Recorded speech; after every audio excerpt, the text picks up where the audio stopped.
The broadcast is now starting. All attendees are in listen-only mode. Good morning, everyone, and thank you so much for joining us for our third webinar in a series of social media webinars as a follow-up to the in-person social media training that we did on behalf of Insight Human Services.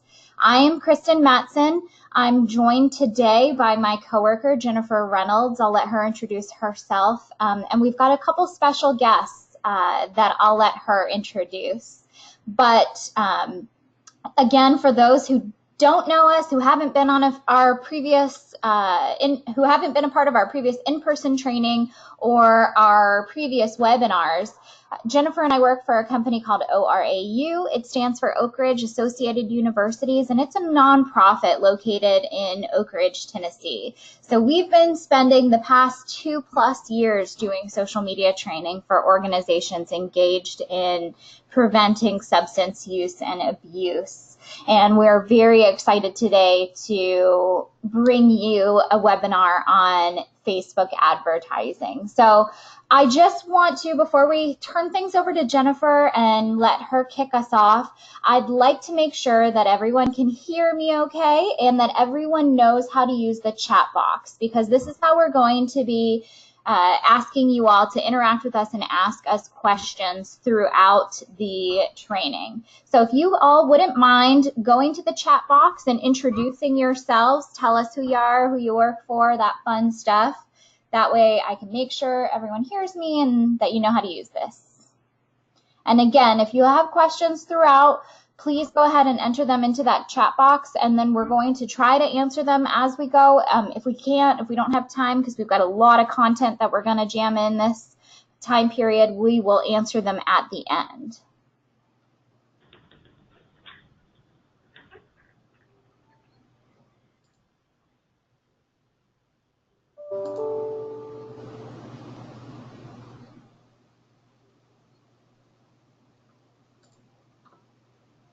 All right, thank you, Tammy. Thank you, Erica.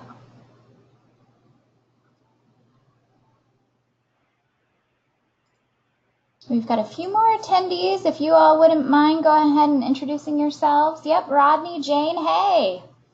Thank you so much for joining us again, guys. All right, that sounds great. Okay, so with that, I'm going to go ahead and go on mute. I'm going to let Jennifer kick us off and talk to us about Facebook advertising. All right, good morning, everyone. So excited to be here to talk about Facebook advertising. This was one of the topics that as we were leaving our trainings, you all said you were most interested in. And because it's our third, we really wanted to just go out with a bang here. So I certainly cannot make a bang by myself, and I wanted to invite some really special folks to help me today. So you're going to hear from me first. So I'm going to be going through sort of a very basic overview of Facebook advertising. And then next you're going to hear from Carla Blanton. She is a boss lady of Carla Blanton Consulting based out of Kentucky. And she's also, one of her projects is the social media lead for Operation Unite, which is a group of coalitions based out of Kentucky. They are the group behind the National Prescription Drug and Heroin Summit each year. And I think that you heard me sing their praises, and particularly sing their social media praises during the training. So Carla is here to talk a lot about some of their general posting tricks and tips, as well as talk about their strategy for boosting posts on Facebook, because they have seen some really incredible results with those strategies. And then we're going to wrap up today with Michael Holtz, who is our Senior Communications and Marketing Specialist at Kristen and I's company, ORAU. So Michael does all of our social media management for Facebook, Twitter, and LinkedIn, and has a lot of experience doing paid campaigns across all of those platforms. So really wanted to give you all an in the trenches perspective from folks, as well as a general overview. So without further ado, let's get to it. First question, a lot of people ask, why Facebook advertising? Well, for starters, a huge user base. We talked about this in the training. Facebook is the gorilla of social media. 74% of US adults visit Facebook once a month, 928 million every day, and they spend 20 minutes or more on the platform. If you're an advertiser, you know there's nowhere else that you're going to get that kind of exposure. And that's 15.8% of the total time that people in the US spend on the internet is on Facebook. Some of the other leaders, in case you're curious, are Google and YouTube. Another great thing about Facebook advertising is influence and what we call social proof. It should be no surprise to you that friends and family really do influence how we feel about products and organizations. So if someone in my network has said, oh, I really love Operation Unite and the work they're doing, that really goes a long way towards building my interest in that organization. So from an advertising perspective, 81% of customers say that posts from friends directly influence their buying potential or their buying decisions. So that's a huge influence that you can take advantage of. Laser focused targeting. Facebook advertising has been around since 2009. In that almost 10 years, they have developed one of the most sophisticated advertising platforms in the world.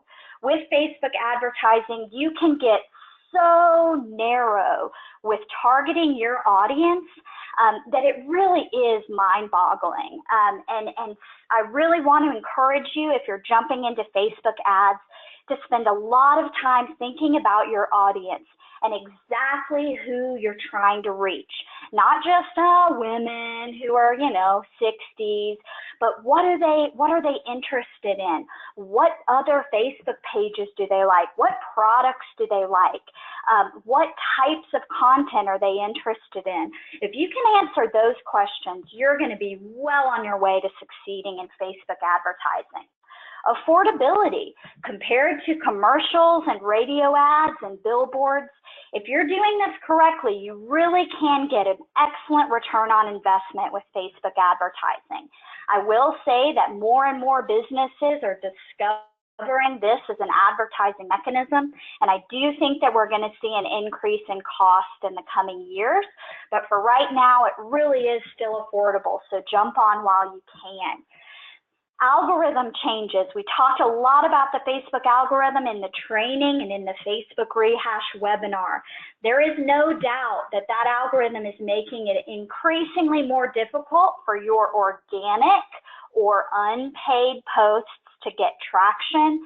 So really learning how to do ads now is going to help you so that when you need that little boost, you'll be able to do it quickly and efficiently. And last but not least, it's great for nonprofits. In many cases, you can learn to do this yourself. You don't have to hire a third party. You don't have to pay a middleman. You can learn how to do this yourself and do it well.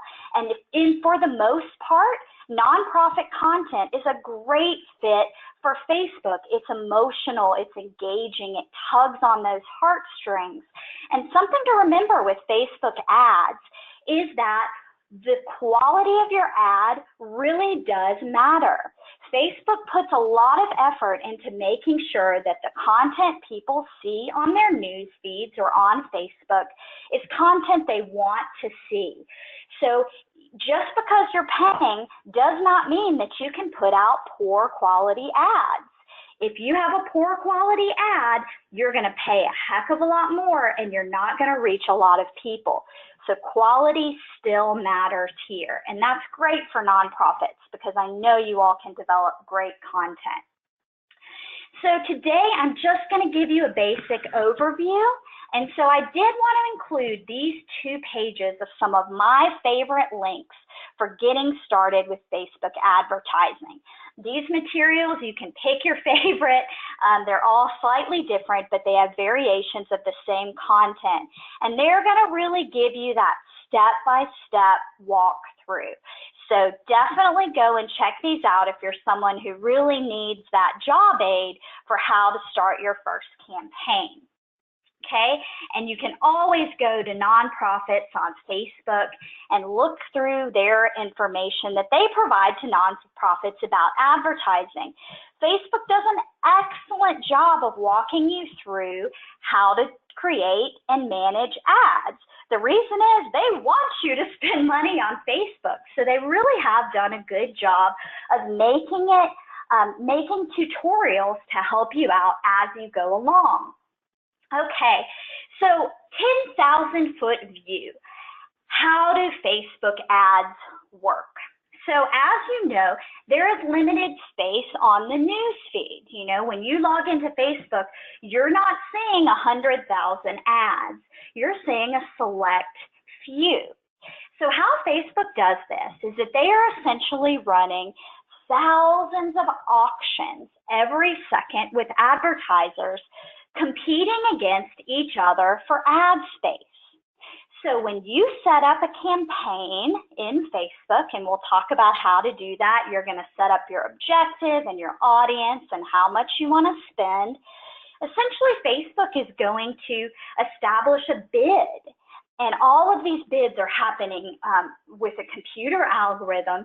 And if you win your bid, Facebook is going to charge your account and place your ad. Okay, so that's why people ask me all the time, well, how much does it cost to advertise on Facebook?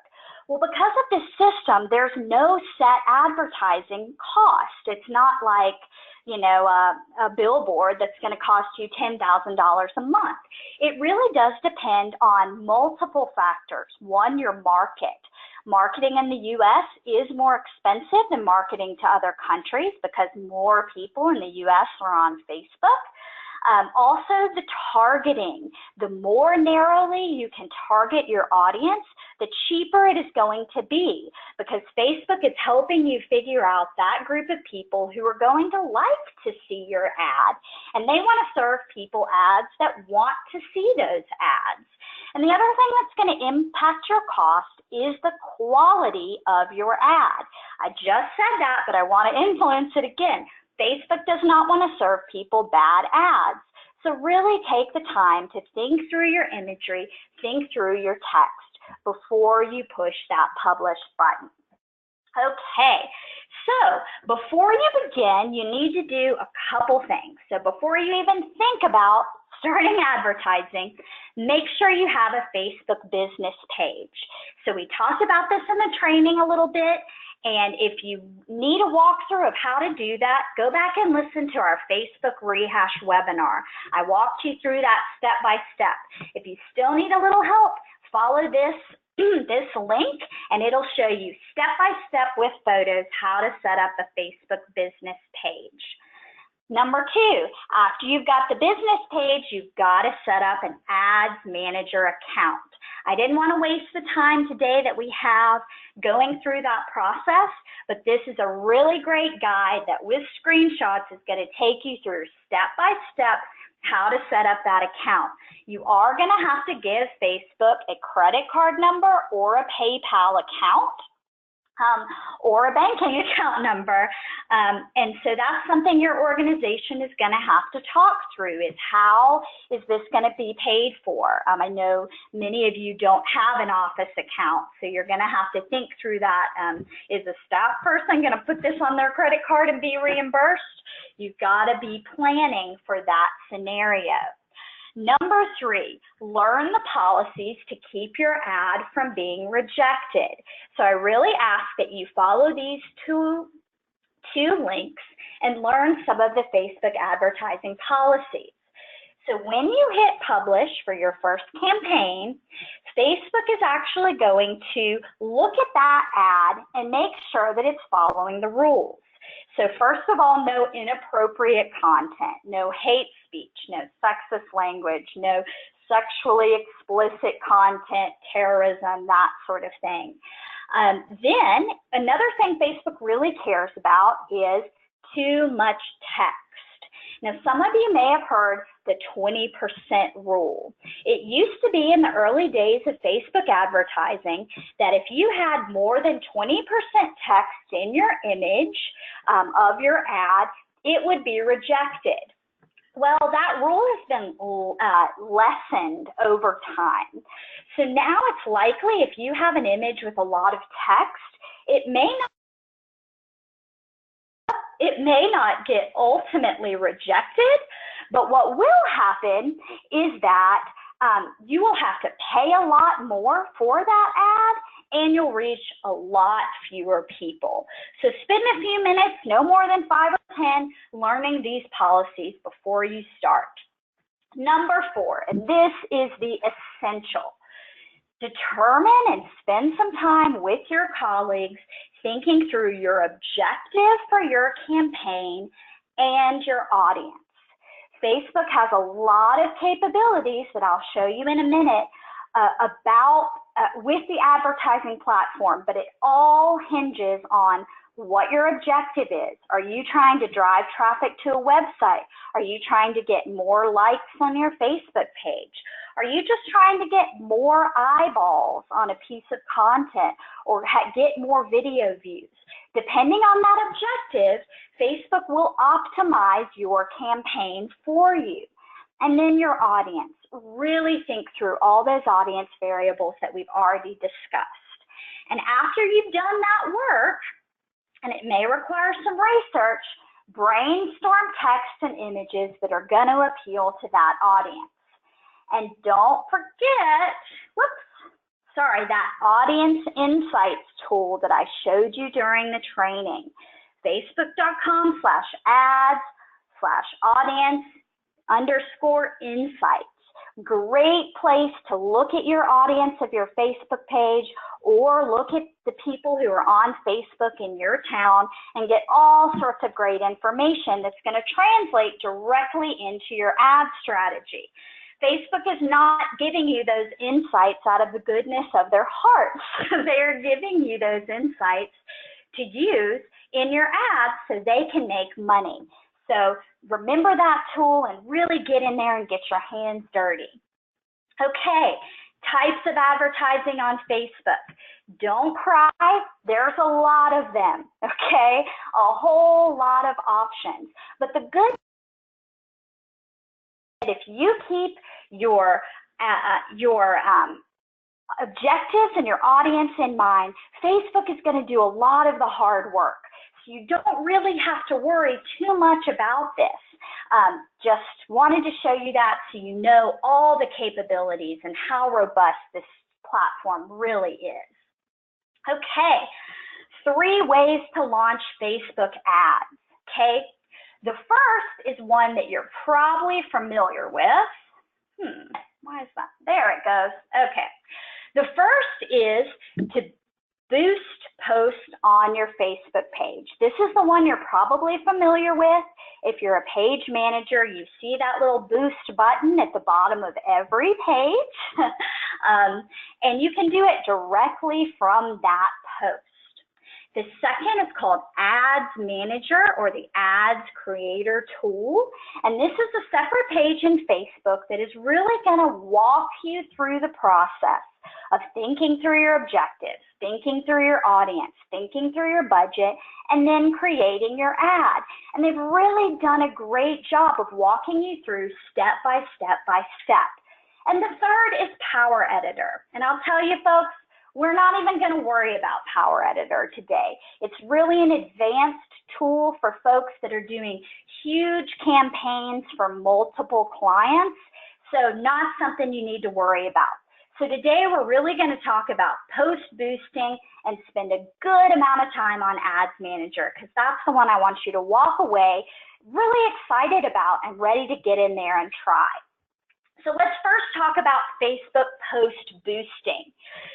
Post boosting is definitely easy. I mean, they make it real easy for you to spend that money really quickly, affordable, and quick. And it's a pretty good choice if you have a couple things. One, if you have a post that is performing really well organically, never ever post something and immediately boost it. If you do that, you're going to reach less people and you're going to be spending a lot more money than you need to. So always post it organically or unpaid first. Let it build some traction. Get those likes, comments, and shares on it, and then boost it. And Carla's going to talk to you a little bit about that later. Boosting is good if you're posting a piece of content, you're boosting a piece of content that's a good fit for likes, comments, and shares.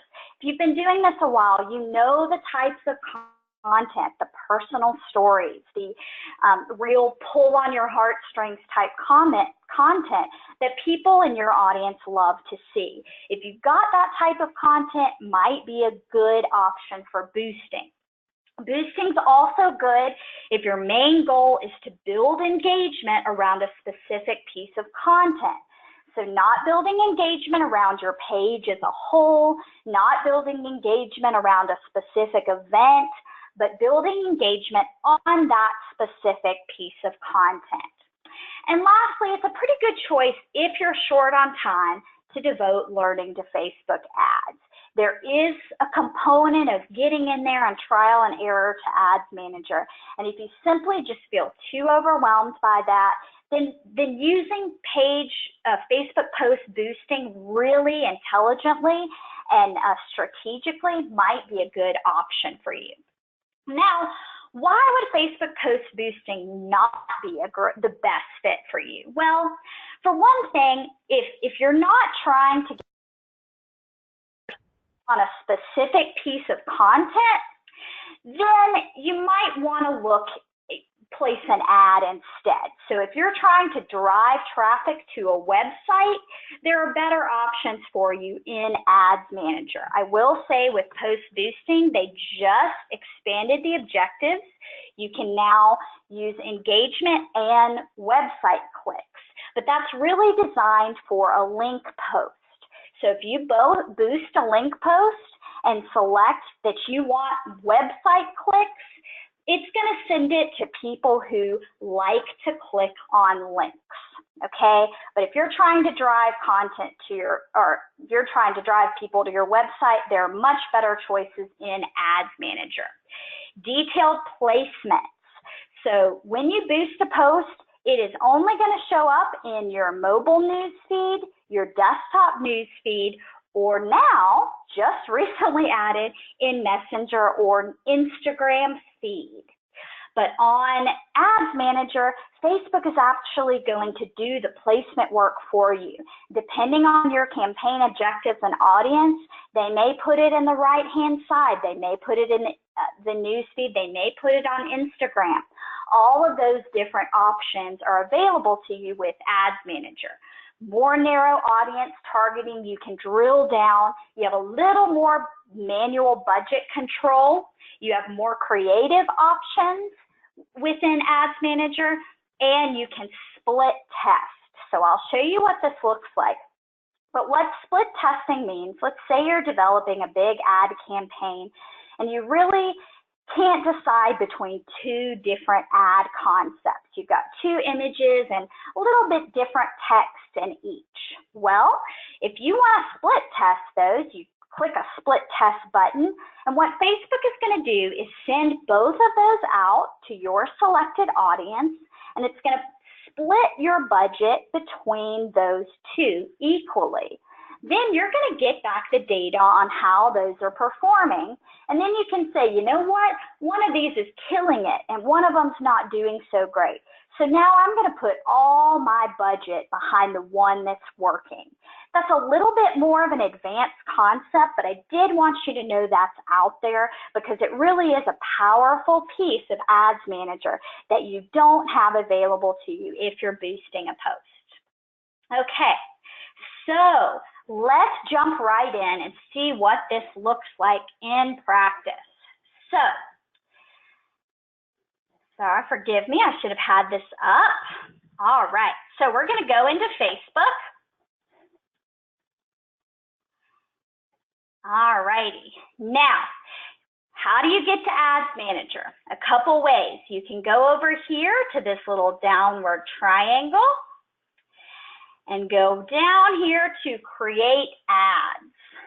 That's going to take you directly to the Ads Manager creation space, and it's a really good place to start. The other place you can go to is facebook.com/ads. Okay, so let's see, and of course, so we're going to go ahead and jump right in and create a campaign. So if you remember, I told you one of the key pieces of Facebook advertising is to decide on your objective.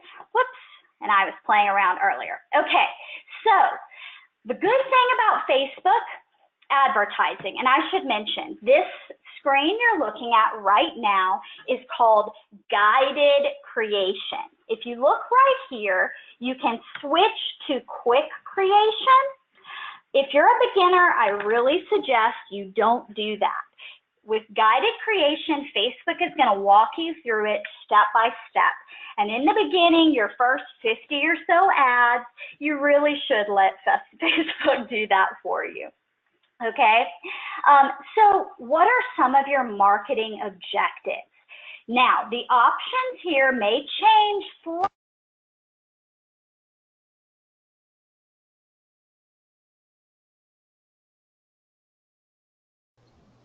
Jennifer, just an FYI, we've lost your audio.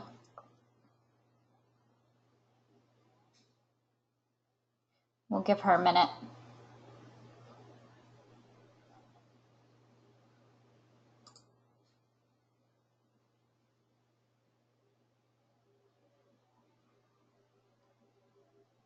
Jennifer, if you can hear me, you've lost your audio. All right, sorry about that. Kristen, do you know why it keeps interrupting us? No, I'm not sure, but I can hear you now. Okay, sorry about that, everybody. I was getting weird audio messages. Okay, so back to our campaign objective. So these are going to change slightly based on the type of organizational page that you've set up. So for instance, if you have set up a community organization, you may see another category here that's called local brand awareness. So these are different options, and for every single one, if you click, there is an informational button that you can click to show you what this means. Now, I want to talk you through some of these. Brand awareness is really about building traction around your campaign, or excuse me, around your page, okay, and around your organization. So this is a really good choice if you have a brand new Facebook page, okay? So if you've just launched your Facebook page, Facebook wants to make sure that you're an okay organization to launch ads for, and they want to make sure that credit card is working. So a really good strategy if you have a brand new page is to run a brand awareness campaign. You can put just $5 a day for 7 days towards building your brand awareness. And that's going to show Facebook and show your audience, hey, these guys are all right. They're legit. Maybe they're ready to do some larger campaigns. What is reach? Reach, remember, we learned during the training, is saying that your ad is going to appear in people's news feeds. So this is all about eyeballs, okay? So if you have just a purely educational message that you want to report to your funder that thousands and thousands of people saw it, reach might be a decent option for you. Traffic. Traffic is all about driving people to a website, a blog, or a piece of content outside of Facebook. So if that's your goal, this is a really great option for you. Engagement. Engagement is all about those likes, comments, and shares, but it's also about, and hopefully it'll pop up, page likes, and event responses. So if you are wanting to advertise around a particular event, if you set up an event page in Facebook and you want people to respond that they're going or they're interested in going, this might be a great type of ad for you to run, okay? App installs, you can ignore. Video views. If you have a video-based educational campaign, or you have created a video about your organization that you want to share, that is a great option for you, okay? And now there's a lot more capabilities in the video view for you to set limits about sort of how much of the video people have to see before you pay for it. So really cool one to check out and explore. Lead generation, you can ignore. Messages is about placing advertising geared toward getting people to use instant or use Facebook Messenger to communicate with you. I don't really see a good application of that for you all, but maybe you can correct me if I'm wrong. And then everything in this conversion column, and there's a bunch more options depending on the type of organization you've set up, you can ignore. Those are really all geared to businesses selling products, okay?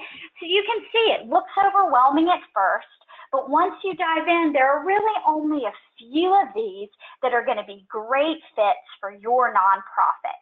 So let's use an example of an engagement campaign, and I'm going to build post engagement. I'm really interested in building some engagement around a particular piece of content. Now remember, you can do this with page boosting, but I'm going to show you how to do it in a lot greater detail through Ads Manager. Okay, so you're going to select post engagement. If you wanted to split test, you would use that little checkbox, but we're not going to do that today. Again, your first time out, I really don't recommend the split test. It just adds another layer of complexity, but when you're ready to do that, it really is a powerful tool.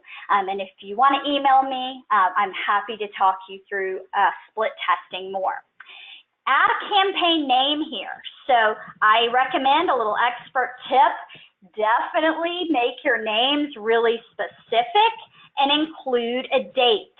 That's going to help you find it later.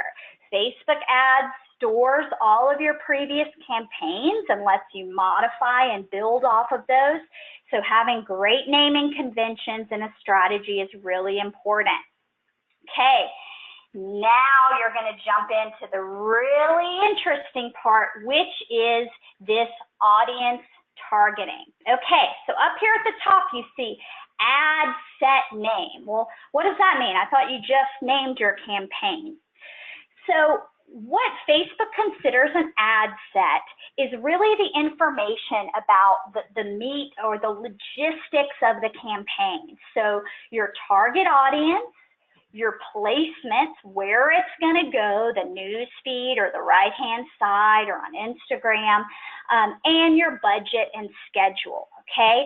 So you want to name that something that really triggers for you what that audience is. So I'm going to use Ace and Darla as our example, Kristen's Yorkies, that she very politely added me as a page admin. And I'm going to be targeting dog moms today. So if you're a dog mom, this is your lucky day. Okay, so now let's dig into that audience space. So custom audiences. I want to show you this real quickly because it's really powerful for a few things.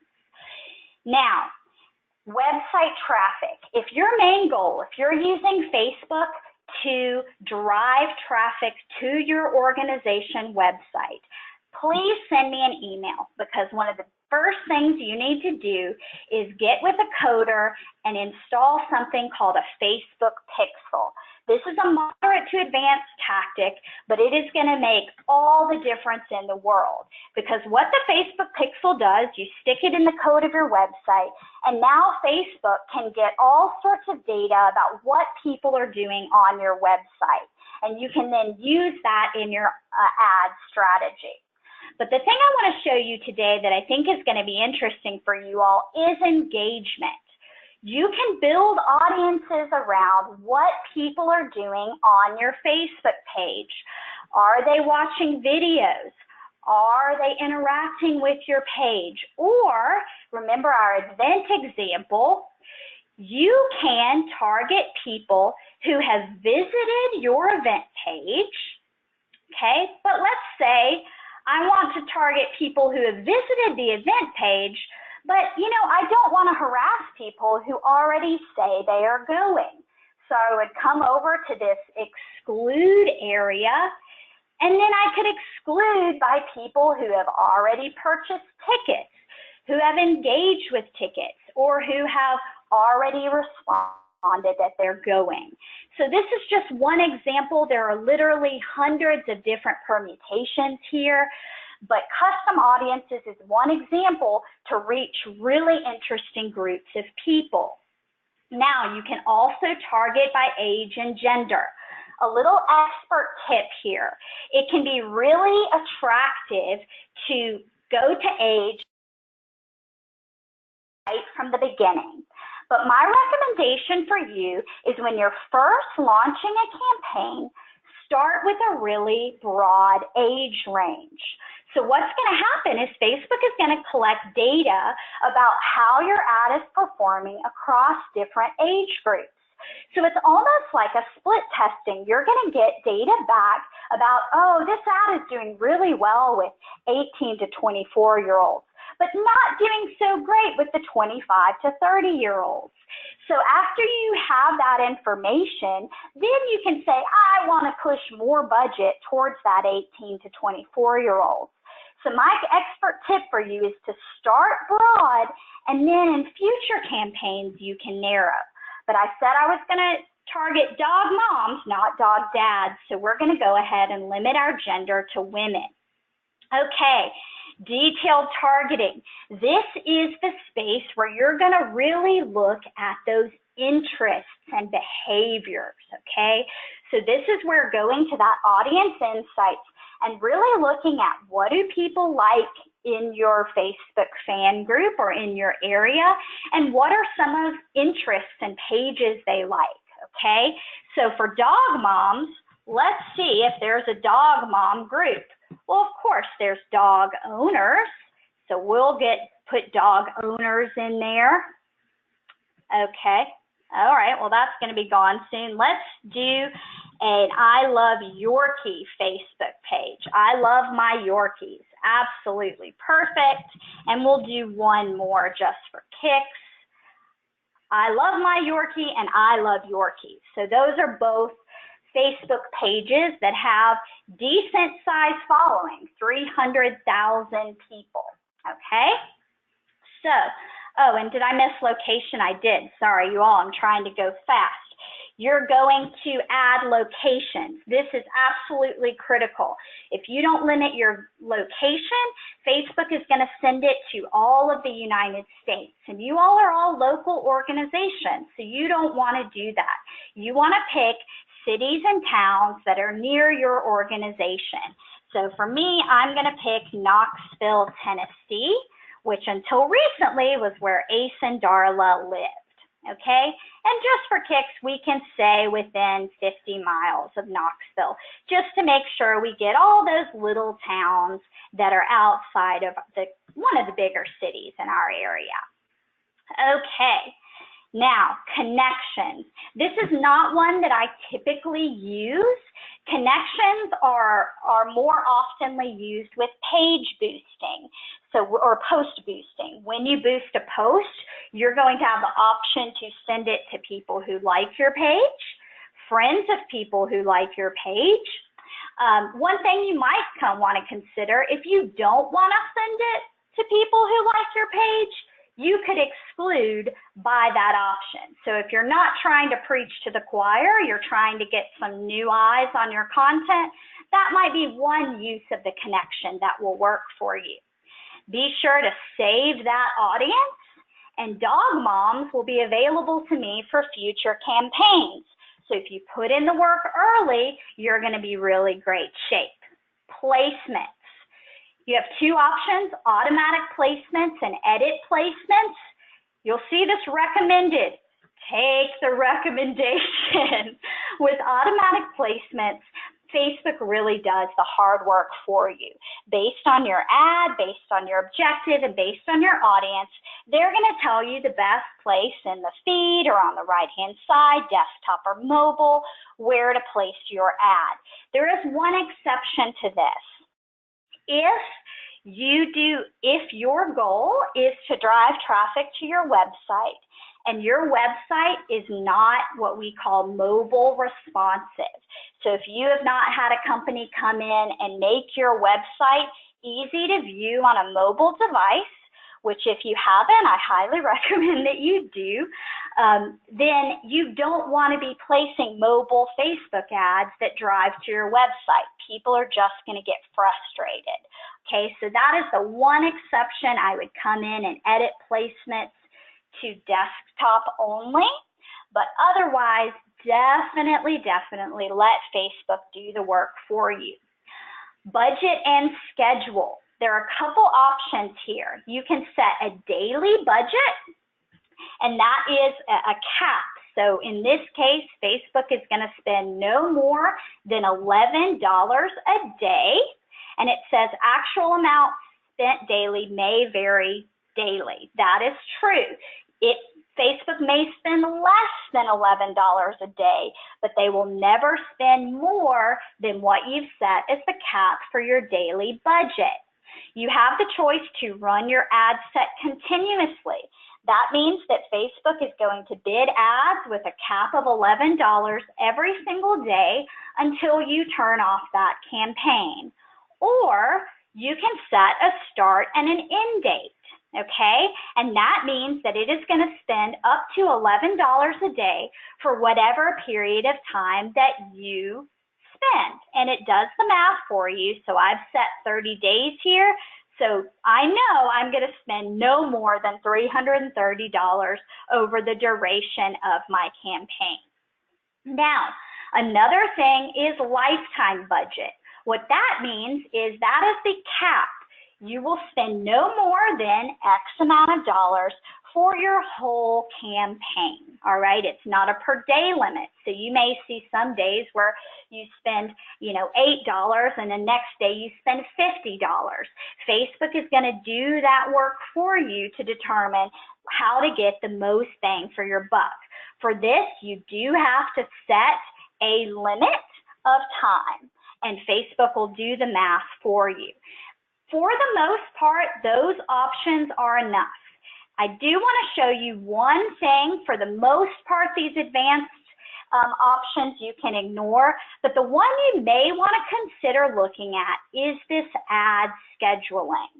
You can choose to run ads all the time, all hours of the day and night. We know Facebook people are online all the time, or you can choose to run them on a schedule, particularly if you are advertising to people engaged with your page and you know that they're on Facebook at certain times of the day and on certain days.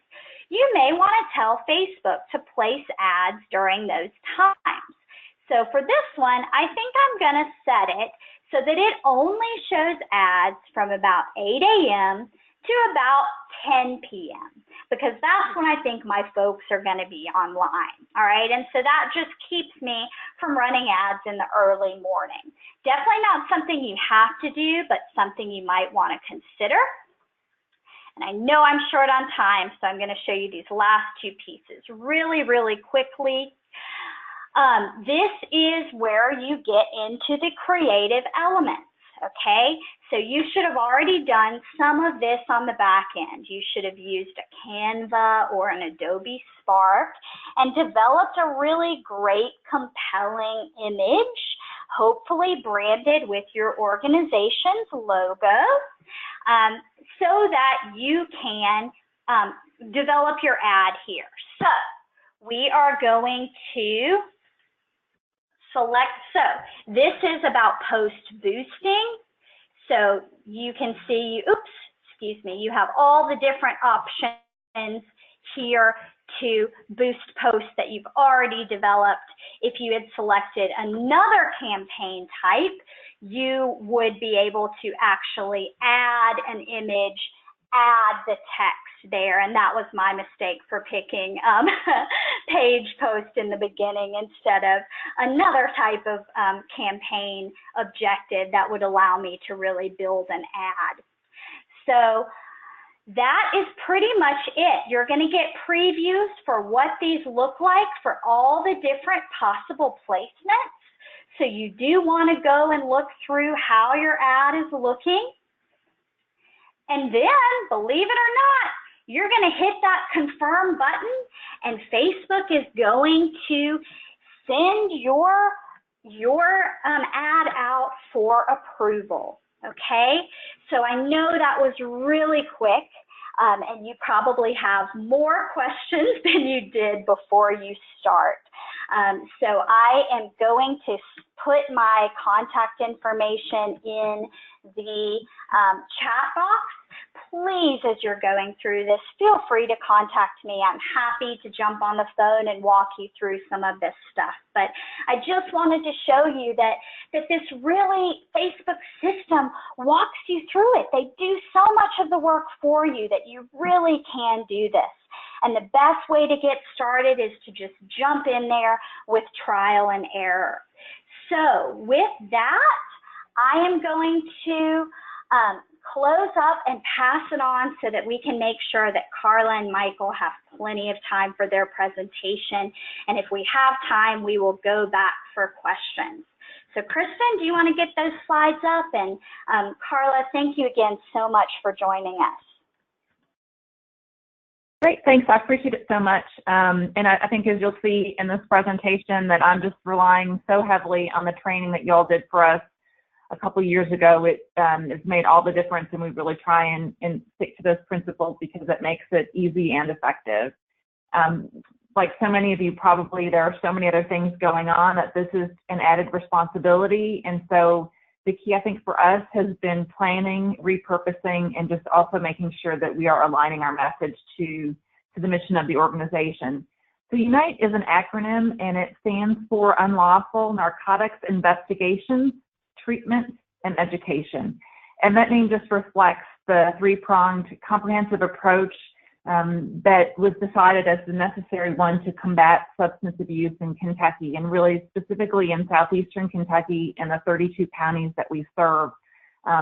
We've been around since 2003, and basically we consider ourselves kind of ground zero for particularly the prescription drug abuse epidemic that's going on in our country, which obviously has also led to heroin and other abuses that are going on. So next slide, please. So I just wanted to talk a little bit about our strategies and tactics that we use, and again, all with the goal of making this easy and effective. And near the end of each month, so right now I'm creating a content calendar for July. And what I'm trying to do is at least have my minimum of 15 posts identified. So basically three or four per week that I've identified that I can create in advance. And so I know that there is going to be a steady and consistent posting going on. And then what we do is we fill in as events happen, as news articles come across, as other events come up, or posts that we want to share from other partners come up. Then we populate the rest of the postings with those topical, timely events. And so this year, for example, we're averaging almost 37 posts per month. So we've got 15 standing posts ready to go in advance, and then obviously we're gaining a lot by more than doubling that. I think this month we're closing out June. We'll have probably 48 posts, so it's been a really busy month. There have been some activities that UNITE has sponsored and been a part of that we've gotten some great photos from, and that we've been able to really populate heavily with those. Next slide, please. So we also wanted to mention that we obviously want to be not posting just for posting's sake. We want to be doing things that are going to advance our mission. And as I mentioned, it's three-pronged. So we want to talk about law enforcement, and what we're doing on that range. We also want to talk about treatment and education/prevention.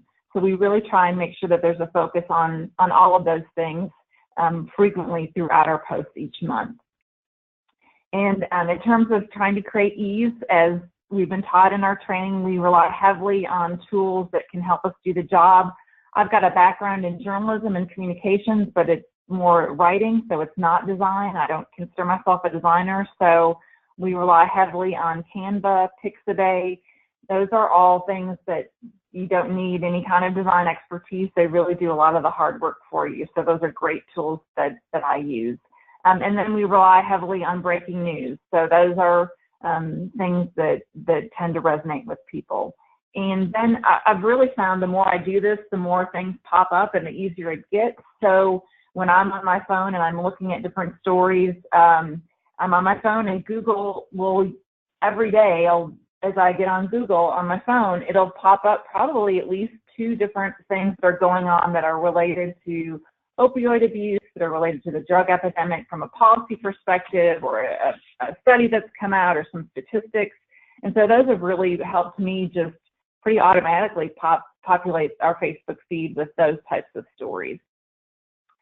We've also really tried to be intentional about looking at what organizations that we want to follow, and that's kind of a 2-pronged reason to not only to build an audience and hopefully that they'll reciprocate and follow us back, but also share content. There's a lot of great content out there from national organizations like the CDC or NIDA, SAMHSA that we often share or repurpose in some way. And then, as has been mentioned, boosted posts, and we don't spend a lot of money. We don't have a lot of money, so we usually pick 2 or 3 posts a month that are doing well or we think are going to resonate, and we boost those posts. And typically, and I'll talk a little bit later about what we've been doing, but they've been testimonials and also talking about our treatment vouchers. We provide $5,000 treatment vouchers for long-term recovery in our service to people in our service area if they meet the criteria. And additionally, we've asked staff to contribute ideas and photos, and that, again, as people become used to thinking about, oh, this would make a great Facebook post. I'm going down to do a training with 3rd graders and talking to them about the dangers of drugs and take some pictures. Those are great ways. And so it's just become really easier and easier to achieve the number that we've talked about, which is pretty much having a post a day, at least 1 post a day. And also, I think it's helped us, the more we have to choose from, to focus more on quality. I think when we first started, it was just trying to find something to post every day. And with the changing algorithms, we want to try and make sure that we are really emphasizing quality in terms of it's going to be something that our followers are interested in, and they're gonna see, they're gonna like, they're gonna share. So we're really trying to focus more on that as well. Next slide, please. And I think those basic things are really paying off. I want to talk a little bit about kind of the results we've seen, but just again, in just following the training and the tips that we've gotten and implementing those through a monthly social media calendar, our activity has resulted in more than a 700% increase in monthly Facebook posts and a 378% increase in reaches and nearly a 7-fold increase in Twitter impressions. So just taking that little bit of extra time, it really has paid off. So I would encourage everybody, if they're not doing that already, to do it, because it does work. Next slide. So just talk a little bit about our growth in followers. So far this year, we've experienced more than a 12% growth, and total from year to year, from last June to this June, a 23% growth, and then a 2-year growth of 40%. Next slide, please. And just also to give you a little bit of context of not just in terms of our growth in followers, but our reach. In 2016, the post that we had that had the most reach was just over 1,600. And in less than 6 months this year, we've had more than 70 posts that have performed better than that. So, so that's something that we really feel like we're, I used to watch every day. I'd click to see what reach something it had. And if it got over 500, I was feeling pretty excited about it. So, so that just shows you that we've just really been able to build on that momentum. Next slide, please. And then in addition to being able to reach more people and being able to get more Facebook followers, we also have found that this is content that we can repurpose for the website and other materials. So when we're creating content for Facebook, it's also something that helps make our job easier as we're doing things on the website, as we're maybe meeting with donors, meeting with elected officials, policymakers, giving speeches, those kinds of things. We repurpose those for Facebook, and then in turn we repurpose some Facebook things for those as well. So it's a nice synergy in terms of that. And then just some other things that I probably had not done 2 or 3 years ago were things like infographics. We had some concern that we were possibly going to be reduced in state funding. The Kentucky legislature created a budget in this last legislative session, and it was, as with so many places, it was a very tight budget. And at one point, our funding got reduced as it was going through the process. And we know legislators are very busy, and so to hand them a bunch of materials that they may or may not have time to read, but if we could create an infographic and really hit the highlights of what we're doing with treatment, what we're doing with prevention, what we're doing with law enforcement, that we felt like that would resonate. So we were able to then use Canva, which we're not comfortable using, to create an infographic for the legislature. And, you know, not saying that, and we also used Facebook to get people to call legislators to tell them how important Unite was in the area. And so that was just a part of the piece to help maintain that funding, which we were successful in doing. Next slide, please. So I thought it'd be good to talk a little bit about what's worked and also to talk about what hasn't worked, because not everything that we've tried has been successful. So our most popular by far is we started doing Testimony Tuesdays, and we do that the first Tuesday every month to share success stories. So much of what we talk about and so much of the headlines are overwhelmingly about the problem, and while they're important to share, and those also get a lot of, they have a lot of great reach and people are very interested in them. I felt like it was important to not have things so hopeless that then people don't feel like anything can be done. And so having these testimonials, and really it's probably just we've created a logo for it. We get a photo from the person we're doing the testimonial on. It could be just of that person or that person and their family, their children. And we get them to share a couple paragraphs. So either they might write it in their own words, or if they're not comfortable doing that, I'll talk to them on the phone, come up with a couple paragraphs, send it to them for their review. But it really is just simply talking about what was their life like before recovery and what's their life like now. And we want people to have been in recovery for at least a couple years, so we know that they're really on that path. And we share that, and they get, not only does it get great reach, but everybody responds to it. So we're getting a lot of great engagement through that. And some other things that have resonated really well when we talk about and give people information on assistance for treatment, who to call, how to get into treatment, how to get their loved one into treatment, how to apply for a voucher, get paid for it. Programming with kids are popular. Obviously, any great photos that you can show with kids are going to be something that goes well. Unite staff speaking or testifying, people are very supportive of what we're doing. And if Nancy Hale, who's the president and CEO, sometimes goes before a House or Senate committee in DC to testify about what's going on in Kentucky, people love that. They're very encouraging of her and of what we do, and they're very proud. So that's something that we try and focus on as well. And then, as I mentioned, we're boosting 1 to 3 posts per month. You know, we're not spending a lot of money typically. It could be $25 a post. The next slide, please. And then just some other popular content that we have that we try and generate. Anything that's kind of a shocking statistic that really stands out. We've used the statistic that since 1999, drug overdoses have caused more U.S. deaths than World War II, Korean, and Vietnam Wars combined. That's something that stands out with people. You know, that people are dying of overdoses more than they're dying in car accidents. Those are just kind of those statistics that really make you stop and think. News you can use. So if there's some training that we're offering for people, that are looking to maybe help a loved one or get their community involved.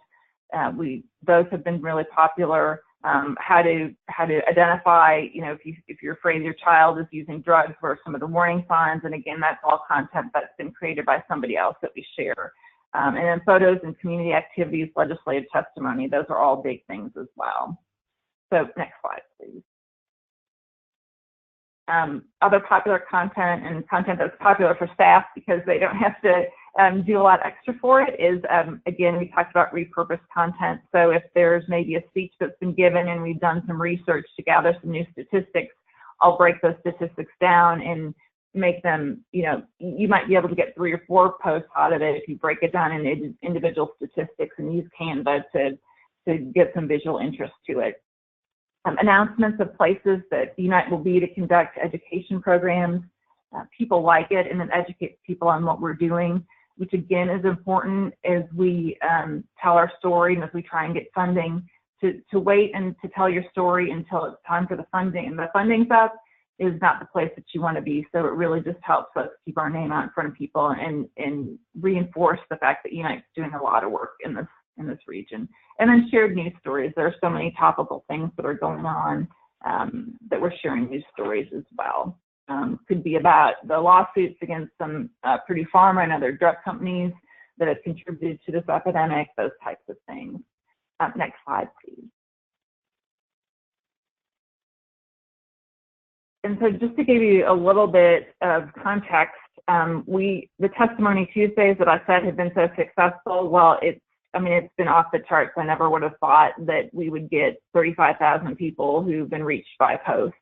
And so they are far and away, our top 5 posts, our top 5 reaches are really almost all Testimony Tuesdays. And you can see by the numbers there. And it's a little bit of a snapshot of I couldn't get it all on one slide, but that's a little bit of what that looks like. Next slide, please. Oh, and that's a duplicate, I'm sorry. Next slide. So our other top posts, we had a Herald Leader story on drugs in the region that wasn't necessarily about Unite, but was educational and informative and impactful. So we shared that, and that was not boosted, but that's what kind of traction that got. The Unite treatment vouchers, we do typically boost that, and we do an update every month on how many people have gone through, have gotten a voucher for the month, and then how many total through the life of the program. And that's something that, and as well as the number for people could call to get help. So that's obviously very, very popular as well. And then Camp Unite is a week-long program for kids that are at risk that we do every year that has fun and games, but also anti-drug messaging and leadership training and mentorship, and just publicizing that those applications. It's a free camp, and we did boost that a little bit. So that was something that resonated as well. Next slide, please. The Courier Journal, which is the newspaper in Louisville, did a story on Unite. That was not boosted. That did really well. And then we've done some things on the dangers of marijuana use. That did well. And then publicizing, we also do a college scholarship application. And I'll just tell you, I've stopped boosting anything that has to do with marijuana because the crazies come out in force. So that's just something just to think about. Sometimes you boost things and you're reaching people and the comments are less than what you would hope for. And so that's just something to be careful as well, which is a good segue into our next slide, which what hasn't worked as well as we'd hoped. And I know that a lot of people used to do the throwback photos, old photos, and do that. And we used to do one per week. And we tried it for a few months, and it just wasn't performing well for us. If we got 400 or 500 people that it reached, that was maybe the max. And so we decided, we gave it a try, because sometimes things don't perform like we want them to, and it might just be a blip. There are some weeks we just don't do really well, and I don't know if there's something going on, or maybe it's just the selection of posts. And I start to get worried about maybe the algorithms, and we're just not doing well. But then the next week we'll come right back. So I try and give things some time to see what about it isn't working. And the throwback photos just weren't anything that, not to say they're not effective, but they just didn't work for us. And then in December, we tried to do kind of some fundraising to post to try and encourage people to donate money. And we don't have a fundraiser, a person who's in charge of doing fundraising. And so there was a bunch of us who don't really know a lot about fundraising, but trying to use social media to help raise some money during a time when people are focused on giving, and that just didn't, the reach wasn't there, and we didn't really raise any money. So that's something that I think we'll probably regroup on once we've hired somebody to help with fundraising, and be a little bit more intentional about that. Next slide, please. So in a previous presentation that we did at the National Drug Summit Conference, we were asked about kind of the biggest aha moment or negative information that we received from training. So I thought that would be good to share. And I'd mentioned this before, that I'm not a graphic designer, but that doesn't mean that I can't make content look better. And so that's something that just using those tools has been really beneficial to us. And then the other big thing is posting something that doesn't have a photo or doesn't have a graphic. There's just no point to it. So even if I'm linking to a news story, and sometimes when you do a link, a good photo from that newspaper will pop up, and sometimes for whatever reason it won't.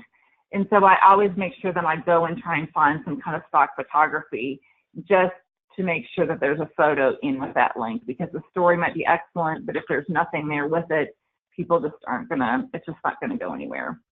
And then the other thing, and I didn't put this on the slide, so I was just thinking of this morning, is the other thing that doesn't work well is when I link to stories and they're on sites that people don't typically read. So the local newspaper is almost always gonna get good reach. But if there's a great story that's in, say, modern healthcare, and people don't read modern healthcare, it's not gonna get great reach. So I do a couple different things. If it's a national story, I just try and find the best news outlet that I think would resonate with people who follow us, and then I use that version of the story. But if it's not something that's run nationally, I look at the modern healthcare story and what is it that I find interesting about it. So there might be a few key stats, or there might be a study that shows some results. So I'll just pick and choose a few of those statistics and create a graphic, or maybe even get like 2 or 3 graphics out of it. And the same is true if the link is very academic, I definitely won't post that. But NIDA has some great information, but sometimes I'll click on it, I see the headline and think, oh, this will be perfect, and click on it, and it's very research focused, it's very academic. And so again, I won't post that because that's not something that people are going to want to wade through, but there might be a few key statistics, or there might be some takeaways in terms of, okay, this is what parents should be doing, or this is, these are signs to look for, that kind of thing. So I just try and keep the audience in mind as I'm posting things. And then next slide, please. So in the future, we've got Camp Unite coming up at the end of the month, and I think we're going to be using that to do our first Facebook Live. And that's something that we haven't tried, so we're going to try that and see how that goes. I know video is very important to Facebook, and so we're going to try and do that. That's something that will be free. We don't have to pay somebody to create a video for us. But we're going to try and find additional ways to do that, to incorporate video, even if it's just shot by somebody here. And then we also need to continue to think about ways to increase engagement, whether we do kind of a Trivia Tuesday where we ask some questions and give people a t-shirt or something. And then we've also kicked around the idea of having people submit photos and picking photos to run. So those are just some of the things that we're thinking of. And that's pretty much it for me. I just, again, want to thank you all, Jennifer and Kristen, for putting together that training for us, because it's something that 2 years later is just continues to build on itself and pay off for us.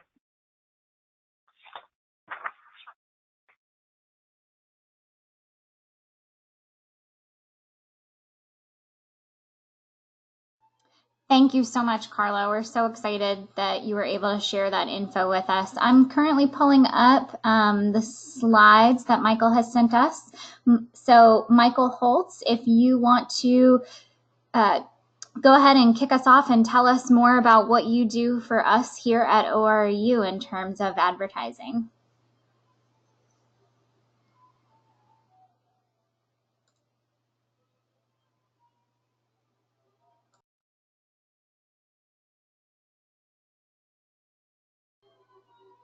And Michael, just an FYI, you might have to unmute yourself. Hello. Okay. There you go. Sorry. So I've been with the organization for 15 months, and our social media presences, as Jennifer or Kristen mentioned earlier, on LinkedIn, Twitter, Facebook, and Instagram sort of fall into my responsibility area. And when I started, we had kind of dipped our toe in social media, but we weren't terribly consistent with what we were doing. And I had looked back at a couple of years worth of posts, and some months we'd post 35, 40 posts a month, and some months we might post 15.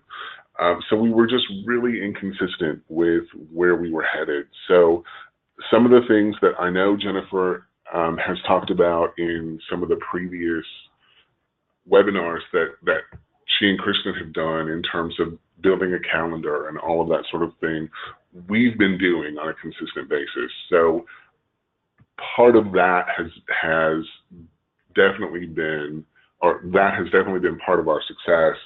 But we also, about a year ago, really started focusing heavily on advertising. And one of the first things that we did, Kristen, if you'll go to the next slide, please, is we kicked off a campaign called Extreme Teacher. So we did this in conjunction with a campaign that we've done for 10 years called Extreme Classroom Makeover. And what Extreme Classroom Makeover is a $25,000 classroom makeover for a teacher who teaches at a public school within 50 miles of Oak Ridge, Tennessee, where we're located. So to be eligible for that grand prize, a teacher would have to create a video, 3 to 4 minutes, a creative video with or without his or her students, however they chose to do it, that would explain how they would use new technology and what kinds of new technology they might want for the classroom. And we would then, pick a winner and go to their classroom, sort of like the Publishers Clearinghouse Prize Patrol, and we'd go and do an event at the school and hand over a check and all of that, and then order the items that they wanted for their classroom. So over the course of 10 years, though, interest in that giveaway, because teachers are busy and producing a video takes time, sort of interest seemed to wane. Like when we started 10 years ago, we got, I think, 15 submissions the first year. Well, last year when we did Extreme Classroom Makeover, I think we had 5. So we wanted to, one, do a campaign that would leverage 10 years of Extreme Classroom Makeover. Because it was the 10th anniversary, we were budgeted an extra $10,000 to do something, and we didn't know what that something was. Do we make it a $35,000 prize? Do we do something else? What we decided to do was create this Facebook campaign that would use that $10,000 to put more stuff in more classrooms. So if a teacher wanted a 3D printer, if they wanted a Chromebook, a handful of Chromebooks, if they wanted a gift card for iTunes so they could download apps onto their iPads, that sort of thing. We wanted to put technology in their hands. And because we asked for it and because it had never been done before, we were given a bit of a social media advertising budget to spend a little bit of money and see what we could do with it. So, Kristen, next slide, please. So these are some of the posts that we used, that we boosted to promote the campaign. And Jennifer talked about how the Facebook algorithm might reject your ad. The artificial intelligence that Facebook has might reject your ad because of too much text. That is true. One of the things that you can do, however, when you boost a post or when you use ad managers, you can request manual review of your ad, because sometimes there's just stuff you want to make sure goes on that visual that needs to be there. I don't recommend it for everything, but on occasion, you're going to need the opportunity to say what you need to say, and that might take up more than 20% of the space on your image. So you can request manual review. Every time I've requested manual review, we've gotten the ad approved. So just something to consider as you sort of walk down this road. So these are what some of the posts look like. The very first one on the far left really kind of introduced the whole concept of what Extreme Teacher was and what we asked teachers to do to be eligible to win what we set aside every month as $500 for the purchase of something for their classroom. To be eligible for that item, they had to like our page, like this post, and then in the comment section, tell us what they would do with the, why they wanted that item, what they would do with the item once it was in their classroom. And from that, we would randomly select the people who did all three of the things we asked them to do. So if they, and interestingly, we had people who would like the post and comment, but not like the ORU Facebook page, or they would comment and like the ORU Facebook page, but not like that post, which was weird and random. But, because we asked them to do three things, we checked to make sure that they did all three of those things. But those are samples of what some of our ads look like. And then, Kristen, next slide.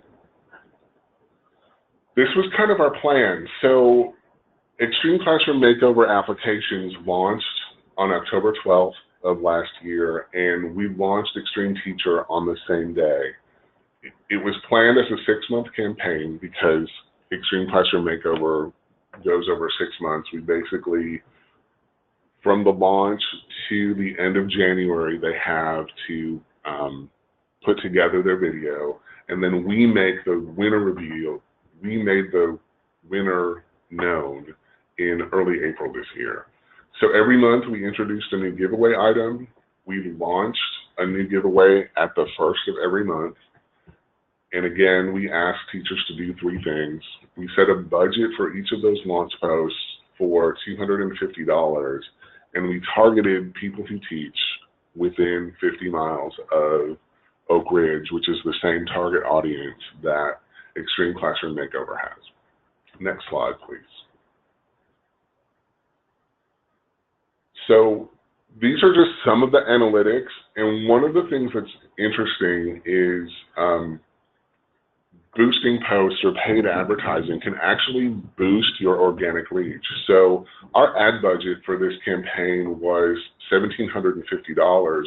We actually spent less than $1,000 because, as you can see from the total reach, our paid reach was only 44,000 people. But because people shared it, teachers shared it so that other fellow teachers would know about it, or people who saw it who weren't teachers but maybe were interested in teachers, or followed our page, liked our page, but wanted to share to let folks they knew who were teachers know about the contest, they were widely shared. So we had, almost 1,000 shares on essentially 6 posts over the course of 6 months, which, broadened our reach to almost 100,000 people. And we didn't, we spent less than $1,000 to do all of that.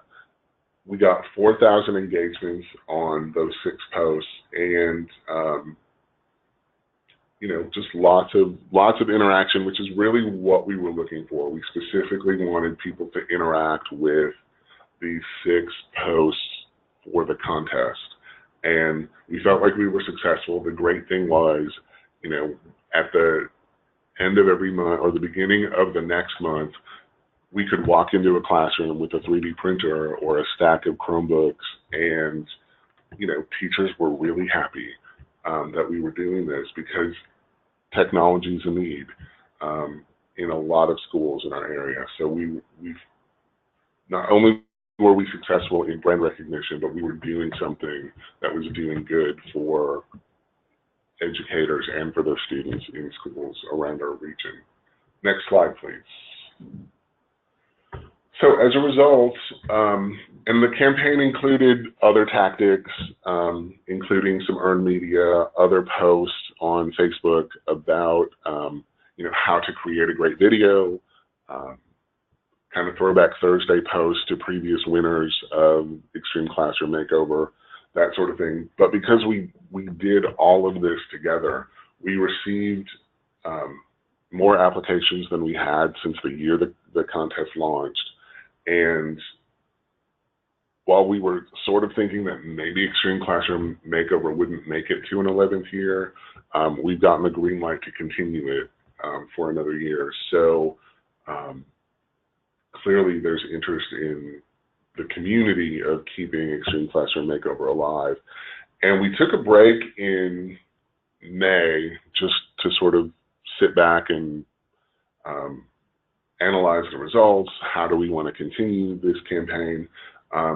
We came back actually this month with a summer edition because teachers aren't in school, to give teachers 3 months to participate, and we'll have a much larger $2,500 prize that will be awarded sometime in August when everyone goes back to school. So we're really looking forward to that and seeing how this sort of little bonus campaign performs. Next slide, please. So the other thing that we do is we boost events. And this is an event that we actually had on Monday. Chris Berry is the author of children's books whose titles say things like Quantum Physics for Babies, but he is an author of children's books specifically related to science. He is a physicist and a mathematician. He lives in Australia, but he's from Canada, and he happened to be touring the United States. So we have the opportunity to have him here as part of some ongoing educator professional development that ORAU undertakes every summer. And we had just gotten confirmation that he was coming at the kind of the first early part of the month. And so we had like 3 weeks to put an event together. So using social media was key in the success of getting people to attend, especially because it was happening at 1 o'clock on a Monday afternoon in the middle of summer. So we had a few sort of logistical challenges that we needed to overcome, and boosting his event on Facebook was really the biggest way to go to get audience to register and attend. And what we wanted them to do in this case was to actually register ahead of time. The event was free, but we wanted them to register for the event. So for $150, we reached 17,000 people. It was seen by almost 40,000 people, and 100 people attended the event, which was a victory, quite honestly, given, as I said, some of the challenges we had. But it was something we had never done before. It was something that Chris had never done before, doing something that's focused more on talking to educators and parents about his books as opposed to doing, say, a story time in a bookstore. So everyone was happy. Next slide, please. And then just another recent sort of not really a campaign as much as just an opportunity to do something for the community.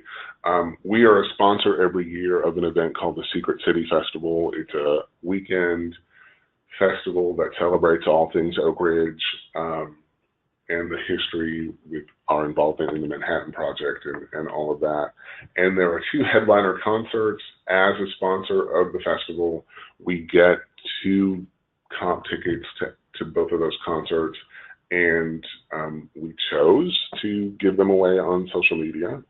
And again, just like we did with the Extreme Teacher campaign, we asked people to like our page, like the post, and then comment with their favorite song. The bands were the Music of Styx and also the Little River Band. So that's why those names are in there. So it was very interesting. Next slide, please. The music. So we boosted both of these on the same day, and they performed very differently. And so I again want to go back to sort of the 20% rule and words on your image. These are actually the images that we got from the festival about the concerts that were part of the festival. So we wanted to use them to tie into the festival. The Music of Styx reached only 1,100 people. And the good thing about that is we only spent $3 boosting that post because I think, and I did not ask for a manual review for this one, there are too many words on that slide. It takes up too much of the image with words. So it didn't perform as well as, next slide please, the Little River Band did. So we reached 14,000, almost 15,000 people, half organic, half paid, lots of comments, lots of likes, lots of shares. We spent $100. So in the end, we made 2 people very happy because they got to attend the concerts. We got to talk about how we're a sponsor of this awesome event that happens every year in our community, and we got engagement in at least one of these posts. So there you go. And kind of just from a lessons learned perspective, and I don't have a slide for this, but as I just mentioned, fewer words on the image in your ad helps your ad perform better. Again, you can request manual review if there's just something you need to say with your image, on your image, and it takes up more than that sort of coveted 20 to 30-ish%. You want to request manual review. For any post that the other lesson learned is for any post that we put money behind, there's always a call to action, whether it's engaging in that post or registering for an event or, hey, look at this thing that's on our website. We boost because we want them to do something. We don't do it just for the sake of boosting or advertising to spend the money. We want them to do something when they see whatever it is that we're advertising. So you just sort of have to decide for yourself what that is. ORAU is about to launch a brand spanking new, beautiful, shiny website. And we will be spending a lot of time, effort, and social media advertising dollars asking people to look at new shiny things on our website. We're expecting that website to launch later this summer, but a lot of our effort on social will move to promoting that website. We don't do a lot of that now, quite frankly, because our website is an ugly baby, and we don't want people to look at it until it's new and mobile optimized and all of the great things that you're supposed to do with a website in the 21st century. So there you go. That's all I have.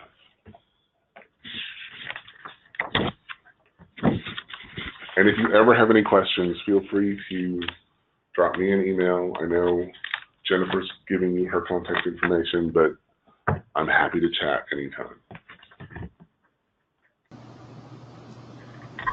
Thanks so much, Michael. And again, thank you, Carla, and thank you, Jennifer, for all of that wonderful Facebook advertising information. And it's great to sort of see what organizations are doing themselves and learn some best practices from you all. Jennifer, is there anything that you'd like to say in closing? The one thing I do want to mention is that this has been recorded, and we will be sharing the recording with Insight Human Services for them to share on their YouTube channel. No, I think all I want to say is thank you all so much for joining us over the past few weeks.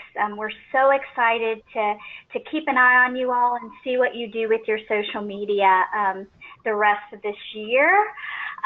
Also, I didn't get to complete all of my slides in my deck, so when we send out the recording link, I'll also include my slides, and we have had a few more requests for other presenter contact info, so we will respond to you with those questions as well. But otherwise, thank you all so much. This has been a true honor and a pleasure to work with you all.